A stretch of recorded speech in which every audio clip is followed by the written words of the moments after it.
ओम नमः शिवाय, हर हर महादेव, जय शिव शंभू। आज सावन मास के तीसरे सोमवार के दिन हम सुनेंगे 16 सोमवार की व्रत कथा। तो आइए सुनते हैं 16 सोमवार की व्रत कथा। मृत्यु लोक में भ्रमण करने की इच्छा करके एक समय में श्री भूतनाथ भगवान भोलेनाथ माता पार्वती के साथ मृत्यु लोक में पधारे। भ्रमण करते करते दोनों विदर्भ देशांतर्गत अमरावती नाम की अति रमणीय नगरी में पहुंचे। अमरावती नगरी अमरापुरी के सदर में सभी सुखों से परिपूर्ण थी। उसमें वहां के राजा द्वारा बनाया गया अति रमणीय शिव जी का मंदिर भी था। भगवान शंकर भगवती पार्वती के साथ उस मंदिर में निवास करने लगे। एक समय माता पार्वती भगवान भोलेनाथ को प्रसन्न देख मनोविभोध करने की इच्छा से बोली, हे महाराज, आज तो हम दोनों चौसर खेलेंगे। शिव जी ने प्राण प्रिय की बात को मान लिया और चौसर खेलने लगे। उसी समय मंदिर का पुजारी ब्राह्मण मंदिर में पूजा करने आया। माता पार्वती ने पुजारी से प्रश्न किया, पुजारी जी बताओ, इस बाजी में हम दोनों में से किसकी जीत होगी? बिना विचारे ब्राह्मण जी ने बोल दिया कि महादेव की जीत होगी। थोड़ी देर के बाद बाजी समाप्त हो गई। पार्वती की जीत हुई। पार्वती जी को बहुत गुस्सा आया और ब्राह्मण को झूठ बोलने के कारण श्राप देने चले। भोलेनाथ ने माता पार्वती को बहुत समझाया, लेकिन ब्राह्मण को कोढ़ी होने का श्राप दे दिया। कुछ समय के बाद पार्वती जी के श्राप से पुजारी के शरीर में कोढ़ पैदा हो गया। वो बहुत अधिक दुखी रहने लगा।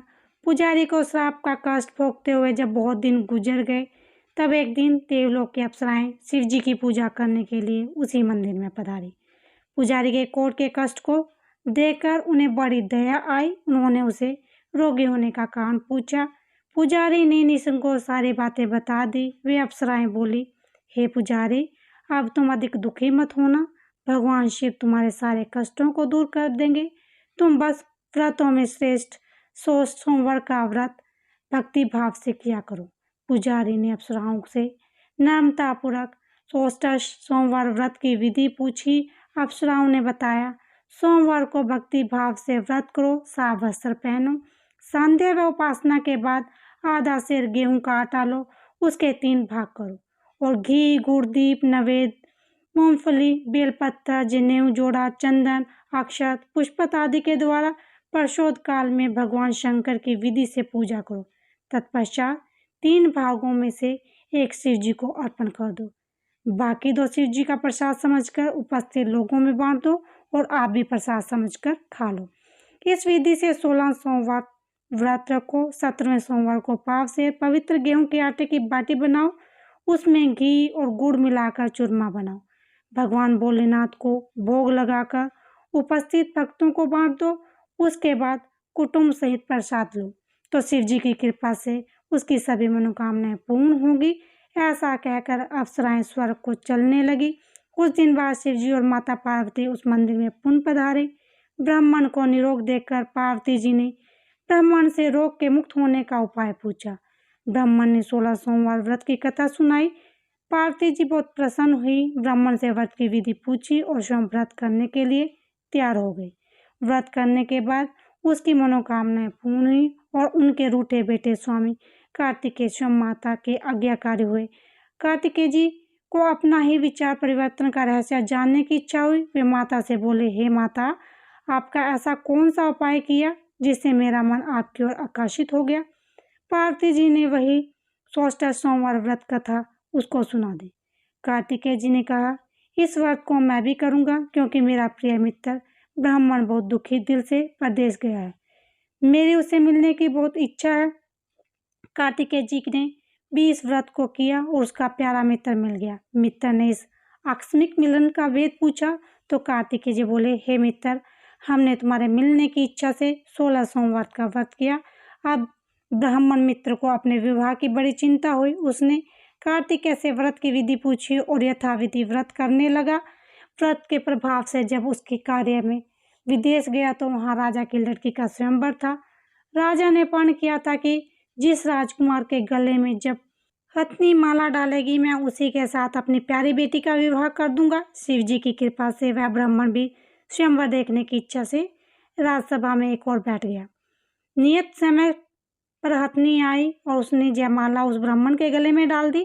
राजा ने अपनी प्रतिज्ञा के अनुसार बड़ी धूमधाम से अपनी कन्या का विवाह उस ब्राह्मण के साथ कर दिया। ब्राह्मण को बहुत सा धन और सम्मान देकर संतुष्ट किया। ब्राह्मण सुंदर कन्या पाकर सुख से जीवन व्यतीत करने लगा। एक दिन राजकन्या ने अपने पति से प्रश्न किया, हे प्राणनाथ, आपने ऐसा कौन सा भारी पुण्य किया था जिसके प्रभाव से अत्रि ने सब राजकुमारों को छोड़कर आपका वर्ण किया? ब्राह्मण बोला, हे प्राण प्रिय, मैंने अपने दोस्त कार्तिकेय जी के कथनानुसार 16 सोमवार का व्रत किया था। इसके प्रभाव से मुझे तुम जैसी रूपवती पत्नी की प्राप्ति हुई। इस व्रत की महिमा सुनकर राजकुमारी को बड़ी हैरत हुई। वह भी पुत्र की कामना करने के लिए व्रत करने लगी। शिव जी की कृपा से उसके घर में एक अति सुंदर, सुशील, धर्मात्मा और विद्वान पुत्र उत्पन्न हुआ। माता और पिता उस देव पुत्र को पाकर अधिक प्रसन्न हुए और उसका लालन पालन बड़ी अच्छी प्रकार से करने लगे। जब पुत्र समझदार हुआ तो एक दिन उसने अपनी माता से प्रश्न किया, हे माता, तुमने कौन सा व्रत और तप किया था जो मेरे जैसा पुत्र तुम्हारे गर्भ से उत्पन्न हुआ? उसकी माता ने 16 सोमवार व्रत कथा पुत्र को बताई। पुत्र ने सब तरह के मनोरथ को पूरा करने वाले सरल व्रत को सुना और वह भी राज्याधिकार पाने की इच्छा से हर सोमवार को यथाविधि व्रत करने लगा। और व्रत शुरू होने के बाद एक देश के वृद्ध राजा ने दूतों के आकर उनको राजकन्या के लिए वर्ण किया। राजा ने अपनी बेटी का विवाह ऐसे स्वरगुण संपन्न ब्राह्मण युवक के साथ करके बड़ा सुख प्राप्त किया।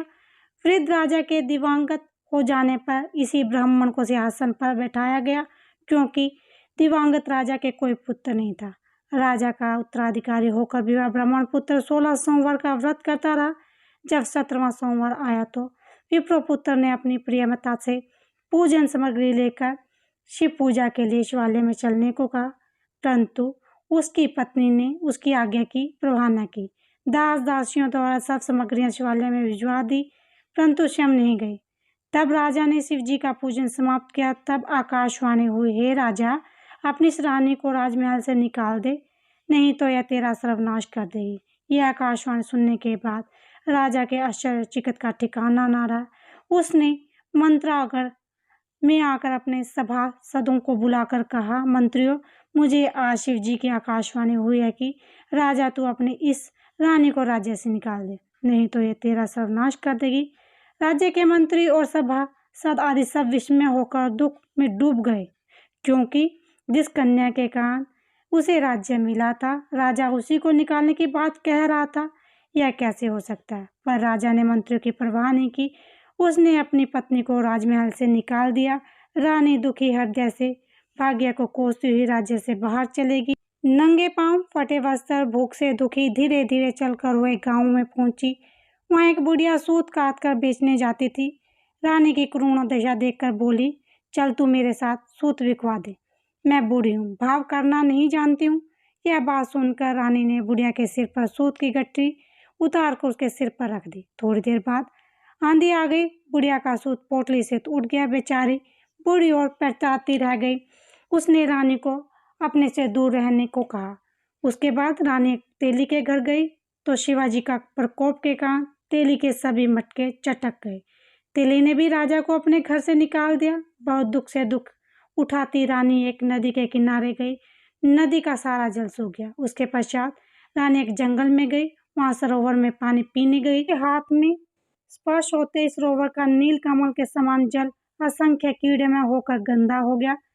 रानी ने भाग्य को दोषारोपण करते हुए उस जल को पीकर पेट की शीतल छाया में विश्राम करना चाहा, परंतु वह जिस पेड़ के नीचे जाते उसी पेड़ के पत्ते तुरंत टूटकर नीचे गिर जाते। वन सरोवर जल की ऐसी दशा देखकर गौ चराते ग्वालों ने अपनी गोसाई जी से, जो उस जंगल में स्थित मंदिर का पुजारी था, यह बात बताई। गोसाई जी के आदेशानुसार ग्वाले रानी को पकड़ गोसाई जी के पास ले गए। रानी की मुख क्रांति और शरीर शोभा देखकर गोसाई जी ने जान लिया कि वह अवश्य कोई विधि की गति की मारी कुलीन स्त्री है। पुजारी ने रानी से कहा, पुत्री, मैं आपको अपनी पुत्री के समान रखूंगा, तुम मेरे आश्रम में रहा करो, मैं तुम्हें किसी प्रकार का दुख नहीं होने दूंगा। गोसाई जी के वचन सुनकर रानी को धीरज हुआ। वह आश्रम में रहने लगी।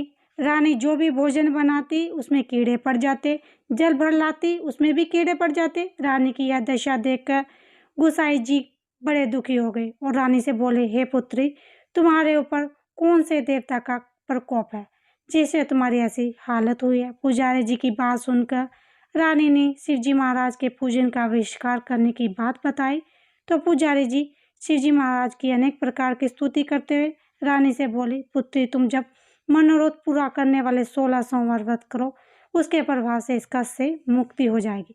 गोसाई जी की बात मानकर रानी ने 16 सोमवार व्रत किए। 16वें सोमवार को विधि विधान सहित पूजन किया।